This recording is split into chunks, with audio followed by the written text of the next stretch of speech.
Hey, what's up you guys? John from Old Earning Farm here. Thanks for joining us. In today's video, we are gonna start building our second, but sort of our first real fence for our alpacas. So you'll see here, I have some 4x4s, and you'll also see I have a string line. I am just hiding out right now because it's very windy and my phone likes to pick up all the wind. So because you don't like to hear for the whole video, I'm standing here. So I'm going to show you right now. I'm going to walk the fence line for what we have. So we're calling this the bird fence because we call my mother-in-law the little bird because she eats like she's a little bird. Anyway, so the bird fence. So it's a little bit of a zigzag because we're going into my mother-in-law's yard because she wants to be able to see the alpacas and she wants to have a little gate. And we're also going right up against where we're going to have the log drop zone. And I know this isn't the beautifulest background for us, but this is hiding out outside the big house. But anyway, so look at Kenny.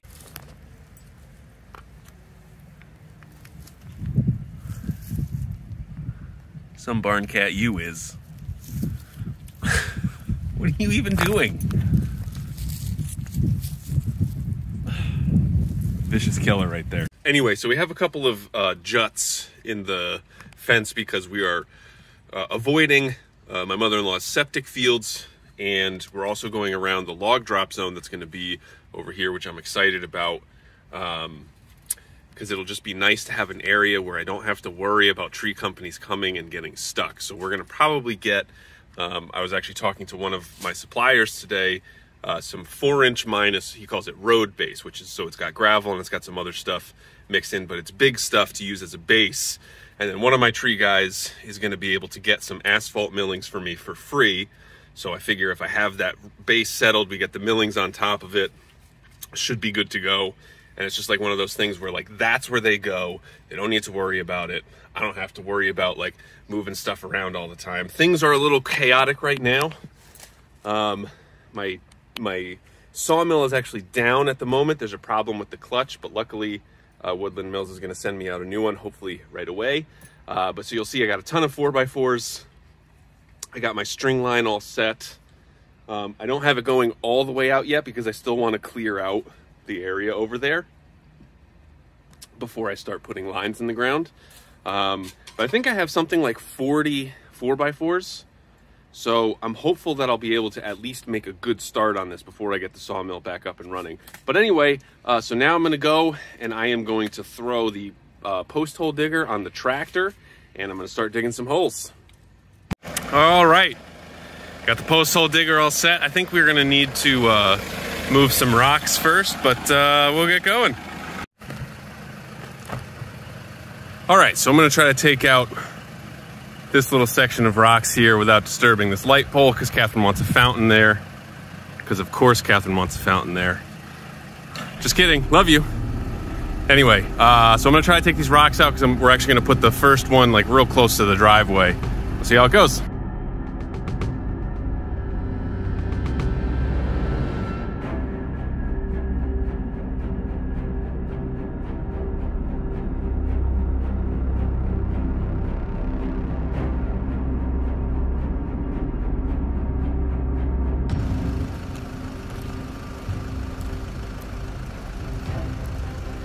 All right, so I've loosened these rocks enough that I can just come in and take them afterward. I'm gonna put my post basically right where this is. So I'll just need to come back a little bit to get it to go straight up and down. And we should be good to go.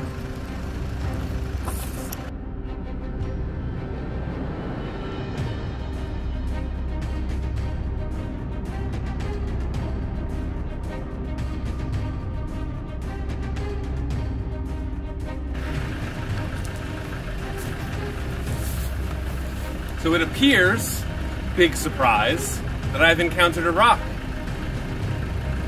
Or perhaps many large rocks. So I'm gonna go get my gloves and my little poker thing and do some work over here and I'll be back. All right, so I just finished this run and it's a little sketchy. You know, it's okay. Oh, my neck hurts.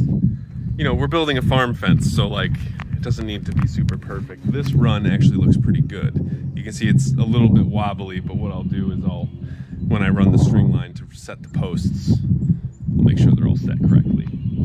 But, you know, one thing I forgot, when my mother-in-law built her house here, this was all ledge.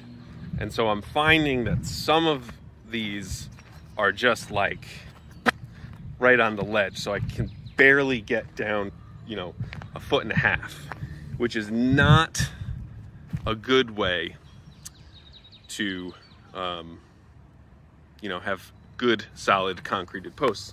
And, you know, Catherine had said maybe we go out horizontally a little bit, and I found that that doesn't really work. But I mean, something like this, I mean, you can see, like, there's barely anything in there, but it's solid. And so it's also difficult to just move things around. So, all right, so you can actually get a pretty good idea of the fence line now that we have all the posts, all the post holes dug. There's a lot of zigging and zagging, and I'm sorry if there's wind noise. Doing my best to block it, but so you can see it goes all over there. Digging the holes over there was so much better than over here, but I think for over here, maybe what I'll do is I'll dig like a cross and then maybe put like a 2x4 going that way and cement that in too. That should give some extra security. It's too windy right now to talk, but so I'm gonna go through, I'm gonna count the holes and the 4x4s and see how much concrete we need to get, and then maybe we'll go get some concrete. We have all the holes dug, so now it's time to concrete them. And you see I have a whole pallet of concrete. Threw it in my dump trailer because it's like 3,500 pounds. Worked out very nicely. So the issue that I'm running into over here that I talked about before is that the holes are not that deep. So what I'm gonna do is I'm gonna dig out a little bit, and I'm gonna use sort of a combination of these wood scraps that I have, as well as some of these little T-post pieces. Or these are U-posts. And maybe not this one, but so some of these have like little screw holes in them. And so I'll use these pieces to like go under the ground in like a sort of a different way. Because what I really want to do is I need to get the corner posts to be as strong as possible. And since we have several corners, I need to make a lot of corners very strong. Now, luckily, I think this one right here is plenty deep, so that'll be good.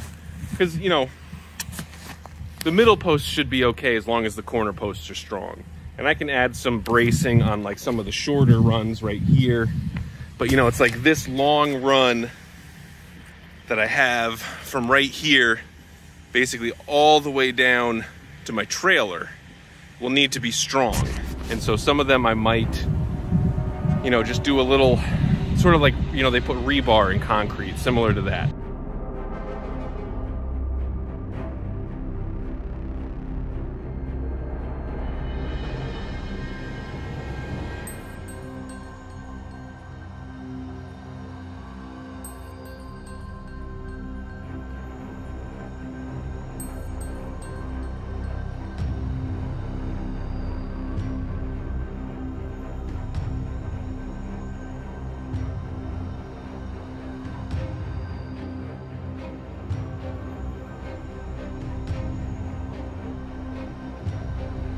All right, so I think this will actually be pretty good. So this is one of my corner posts set, and I got a 2x4 going either way set in concrete. So I have this sort of like an L.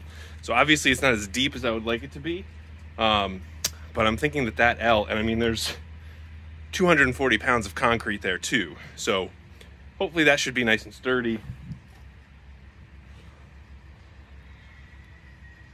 You know, we'll have to see once it sets.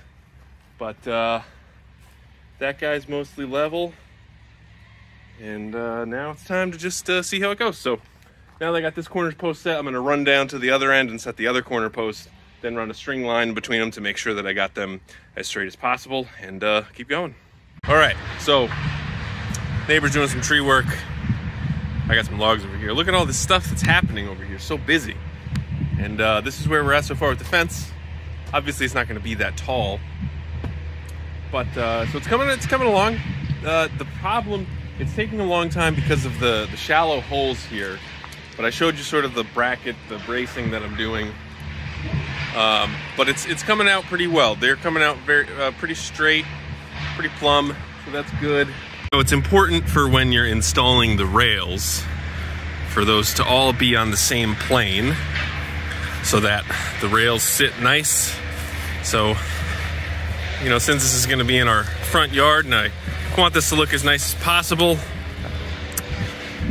I am just taking some extra time to make sure it's good. Gone through a lot of concrete so far, more than I thought. I thought with the 80-pound bags in these shallow holes, it would have been just one bag per, but using a little more than one. So, making pretty good progress. I would like to finish this whole run up to that far corner post there, because once I get over here, the holes are better, and so I'll be able to sink a post right into there. And I think even like these are okay. I don't know about those, but when they were digging the foundation for my mother-in-law's house over there, they found what's it called? Bedrock, basically. So that's sort of what I have here, and just piles and piles of rock. And I had, when we first moved up here, we put the fence over here. I remember I was trying to pound in T-posts, and I just couldn't. And so it seems like, you know, at some point in the past, whoever, you know, owned this house had previously filled it in with rocks and whatever. But anyway, I am pretty happy with how this came out. All the posts are pretty plumb, which is big. It's gonna definitely help how it looks. And I think, you know, once all the concrete dries, I can go through, and if there's any pieces that are super like bad, you know, maybe I can pound in some rebar or, you know, some other little posts and just do some additional bracing. But I think this will be all right. We'll make it work either way. Anyway, thank you guys for watching this video. Look at all that fencing. It looks so good. So thank you guys so much for watching, and I'll see you next time.